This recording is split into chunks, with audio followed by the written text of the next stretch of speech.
মহিলা ঢুকছে, সবাই দেখছে। আমরা মহিলা সিকিউরিটি নেই, হ্যাঁ, কে ধরে ঢুকছে একজন মহিলা। আচ্ছা, গেটটা খুলে দেন তো আমরা দেখতে পাই।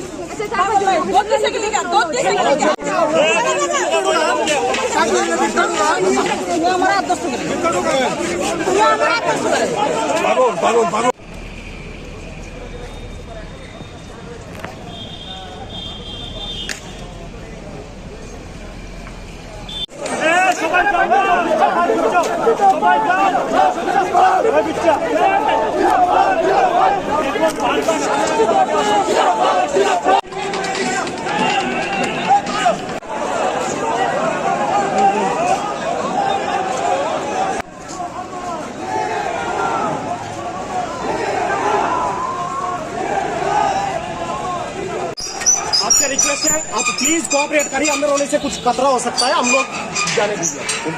अरे कंटिन्यू लेके जाओ, जाइए। सुना PSR को लेके जाओ। Party we know what we need to do.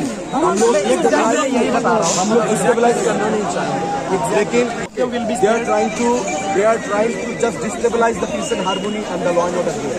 Okay, we don't get it. So it's your turn now.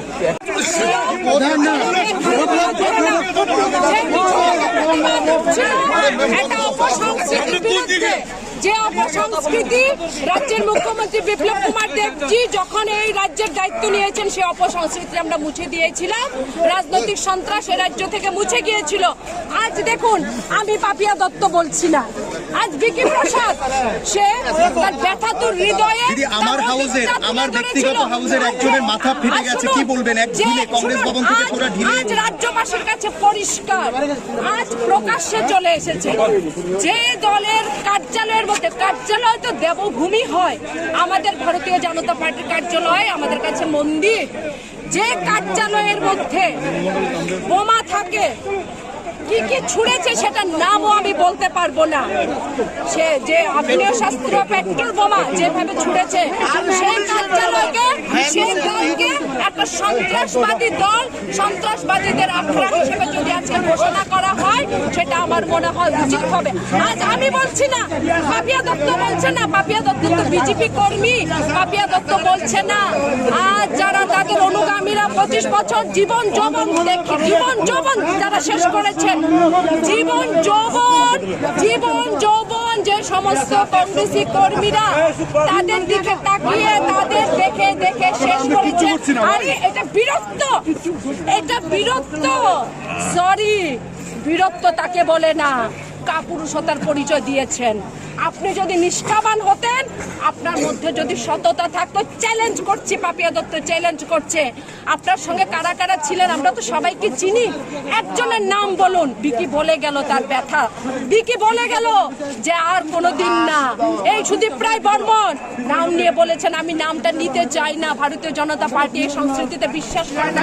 একজন কার্যকর্তার নাম বলুন যারা আপনাদেরকে আগলে ধরে রেখেছিল, যারা আপনাদের আষ্টে পৃষ্ঠে ছিল, যে তারা এখন আপনাদের সঙ্গে আছে কেউ নেই। কারণ আপনারা ছলনাবাজ, আপনারা প্রতারক। এই রাজ্যকে বছরের পর বছর একটা দলকে আপনারা মিতালি করে আপনারা দিয়ে এসেছেন। আপনি শুনুন, আপনি যান, ক্যামেরা করুন, এই যে পোস্ট অফিস চৌমুনি থেকে আপনি যান, কামান চৌমুনি মোটর স্ট্যান্ড পর্যন্ত সিপিএম বিজেপির ফ্ল্যাগ এক জায়গায় সিপিএম এর একটা কার্যক্রম ছিল, তাই তারা ফ্ল্যাগ লাগিয়েছেন। আমি বলবো না কেন আপনারা সিপিএম এর ফ্ল্যাগ ছুঁড়ে ফেলে থাকবে। গণতান্ত্রিক রাষ্ট্র, প্রত্যেকটা দলের ফ্ল্যাগ থাকবে, ফেস্টুন থাকবে, কার্যক্রম চলবে, এটাই স্বাভাবিক। তাহলে কি প্রমাণ হলো? আপনি যান, গিয়ে দেখুন সিপিএম এর ফ্ল্যাগ গুলো লাগানো আছে, বিজেপির ফ্ল্যাগ প্রত্যেকটা রাস্তায়। আবার প্রমাণ মিতালি, রাজ্যের কার্যকর্তারা, আমি আজকে বলতে বাধ্য হচ্ছি, দীর্ঘ 25 বছর আপনাদের যারা অনুগামীরা ছিল তাদের রক্তে রক্তাক্ত হয়েছে এই রাজ্যের মাটি। অতীশ চৌধুরী থেকে শুরু করে হাজার হাজার কর্মী, নিজ দলের বিধায়ক পর্যন্ত খুন হয়েছে, কিন্তু আপনারা ভালো ছিলেন। আপনাদের গেটের দরজায় সিআরপিএফ জওয়ান থাকতো আপনাদের সুরক্ষা দেওয়ার জন্য। আপনাদের ব্যবসা আছে, আপনাদের ব্যবসা ছিল এগ্রিকালচার থেকে শুরু করে হর্টিকালচারে, আপনাদের আর্থিক অবস্থাও ভালো ছিল, আপনারা সুরক্ষিত ছিলেন নিজ দলের কার্যকর্তাদের বিপদের মুখে ঠেলে দিয়ে। আরবান ইলেকশনে কি করলেন? নিজে গেলেন কংগ্রেসে, নিজের অনুগামীদের দাঁড় করিয়ে দিলেন তৃণমূল কংগ্রেস। শান্তিপূর্ণ মিছিলের উপর কংগ্রেস ভবনের ভেতর থেকে ইট পাটকেল এবং সবচেয়ে বেশি সুদীপ বর্মন ত্রিপুরার রাজনীতিতে নতুন একটা অস্ত্র আমদানি করলেন, পেট্রোল বোমা। যেই পেট্রোল বোমা পড়ে আমাদের পুলিশ কর্মীরা আহত হতে পারত, মৃত্যু পর্যন্ত হতে পারত। এই সুদীপ বর্মনের নেতৃত্বে কংগ্রেসের হাইনারা, যারা আজকে বর্তমান সময়ে যাদের সিপিএম কে ক্ষমতা দেওয়ার জন্য যারা ইজারা নিয়েছে, সিপিএম এর দোষর এই সুদীপ বর্মনদের এই রাজ্যের মানুষ ভালো করে জানে। আমিও একদিন রাজনীতি করেছি, আমি ভিকি প্রসাদ বলছি, আমি খুন হয়ে যেতে পারি, দেবলদেব হয়ে যেতে পারি, তারপরও বলছি সুদীপ বর্মন হচ্ছে সবচেয়ে বেশি এই রাজ্যের রাজনৈতিক সিপিএম এর দোষর, দালাল, রাজনৈতিক বন্ধু। আমি ভিকি প্রসাদ বলছি, খুন হয়ে যেতে পারি, কিন্তু পরোয়া নেই। এই রাজ্যের মধ্যে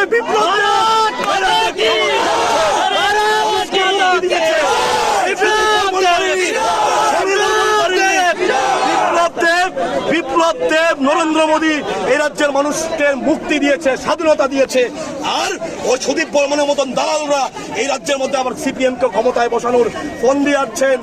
আমার মতো হাজারো লক্ষ যুব মোর্চার কর্মী ময়দানে রয়েছি। সুদীপ বর্মন মনে করবেন না এটা 1993 সাল, এটা 2023 সাল।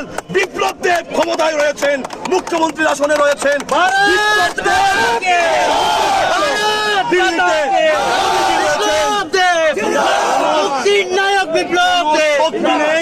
কোন শক্তি নেই 2023 সালে বিজেপিকে দ্বিতীয়বারের জন্য ক্ষমতায় আসা থেকে রুখতে, কোনো শক্তি নেই। কারণ আমাদের মতো নিষ্ঠাবান, আমরা যারা বিরোধী দল করতে গিয়ে মাথার মধ্যে আলাদা প্লেট লাগানো আছে। আমি জানি সিপিএমটা কি। এই রাজ্যের শত শত কংগ্রেস কর্মী খুন হয়েছে, আর ওই কংগ্রেস আজকে সিপিএম এর দোসরগিরি করতে ময়দানে নেমেছে।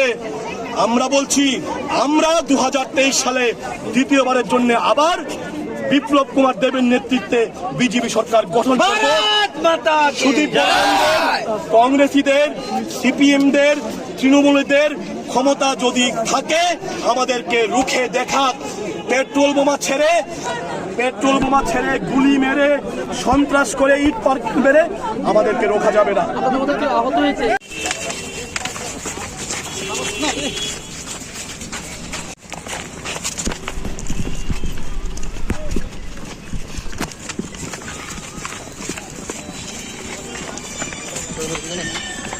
বক্তব্য আছে, বক্তব্য নিয়ে আমি ভবনে ছিলাম। এখন পুলিশ আমাকে মিথ্যা মামলা দিয়ে নিয়ে আসছে, জানি না, যা কিছু করবো পরে। Our procession was moving ahead peacefully. These people were assembled in large number in Congress Bhavan, inside the Congress Bhavan, without any provocation. They started pelting of stone, crackers and all. Some of our people got seriously injured. Grievous injury they have received. I was also sick. I have also sustained grievous injuries. Our MOS, Pratima Bhumik, she was standing here to control the mob, but she was also about to be beaten up. So all these hooliganism, which has been let loose by the opposition party, Congress party, here we have witnessed in front of police administration. Now I am told after arriving here that some people from Congress Bhavan has been arrested. They have been kept inside the police station. We want stringent action to be initiated against them for propagating such violence politically. To destabilize, they are trying to destabilize the government, which we will not allow to happen. We changed this government in 2018. Thus, under the murderous misrule, people are there. Under the murderous misrule of CPIM consecutively for 25 years. Now, under the stewardship of Narendra Modi ji, Amit Shah ji, and our beloved Chief Minister, we brought a change in 2018. Now, these people are bent upon destabilizing the government and toppling the government, which is not at all accepted to the people of the state. That's it. We'll fight. घटना हुआ है तो वो वहाँ पे अभी हमारे पास तो कोई कंप्लेंट नहीं आया है। जहाँ पे ये लोग आप बता रहे थे जो तोड़फोड़ वो हुआ है, अच्छा तुरंत हम लोग पहुँच गया वहाँ पे। हम लोग वहाँ से भगा दिए लोगों को। जो भी उसके बाद घटना हो रहे तो अभी हम लोग इसी पे है। जो केसेस आएगा, कंप्लेंट्स आएगा, उसके खिलाफ हम लोग कार्रवाई करेंगे। सर, अभी जो शहर की हालत है, परिस्थिति अभी नियंत्रण में है। तो जैसे अभी देख रहे हैं हम लोग, तो दूसरा पार्टी भी चला गया। जो अभी कुछ लोग जो इसमें वायलेंस में इंडल्ज किया हुआ है, उनको पकड़ने से पूरा शांत हो गया। सर, शहर के आसपास जितनी भी इलाका है वहाँ पे क्या आज रात को, मतलब अभी शहर का जो हालत है, आज रात को पुलिस अपना काम करेंगे, नाका रहेगा वहाँ? नहीं, हम लोग जैसे मैंने आप ऑलरेडी बता दिया है, हम लोग ऑलरेडी 100 एक्स्ट्रा फोर्स को मंगाया। अगर जरूरत पड़े तो उससे भी ज्यादा हम लोग मंगाएंगे। तो हम लोग सिचुएशन को पूरा अभी कंट्रोल है, कोई दिक्कत की बात नहीं। थैंक यू, धन्यवाद।